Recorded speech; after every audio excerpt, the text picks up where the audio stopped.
Son moteur 2 litres 4 cylindres développe 280 chevaux, il met 5,7 secondes pour passer de 0 à 100 km/h.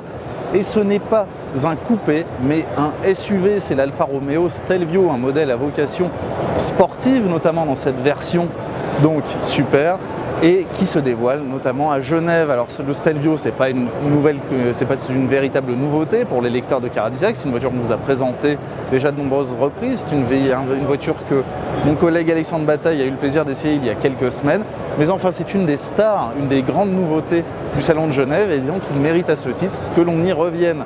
Alors on va le détailler un petit peu davantage, ce Stelvio, avec évidemment un style qui évoque directement celui de la Giulia, la nouvelle berline Alfa, nouvelle berline qui connaît un assez bon démarrage commercial. Et le Stelvio, eh bien, il s'en inspire directement. Je précise d'ailleurs au passage que le Stelvio, eh bien, il constitue en quelque sorte la version break de la Giulia, puisque le break Giulia n'existera pas en tant que tel, Alfa Romeo l'a annoncé.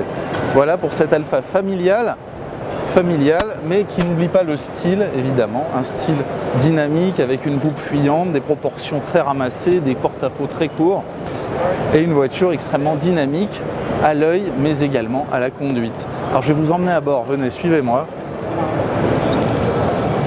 Alors là, c'est une version, évidemment, on est dans un salon, c'est une version haut de gamme à la présentation extrêmement flatteuse avec du cuir, du bois. Elles ne seront pas toutes comme ça, mais enfin c'est très valorisant. Avec un écran tactile, une boîte automatique pour cette version de litre 280 chevaux, boîte auto 8 rapports et des performances de tout premier ordre. On va passer à l'arrière également, venez, suivez-moi. On est là, on est ensemble. Et voilà le Stelvio. Alors évidemment c'est un refrain connu. Le refrain est connu, on est mieux à 4, à 3 à l'arrière, pardon, à 2 à l'arrière. Puisqu'il y a notamment un imposant tunnel de transmission qui grève un peu l'espace pour les pieds. Mais enfin, c'est un véhicule à bord duquel on a de la place pour la tête et les genoux et on peut voyager en famille. On continue le tour d'horizon avec le coffre du Stelvio.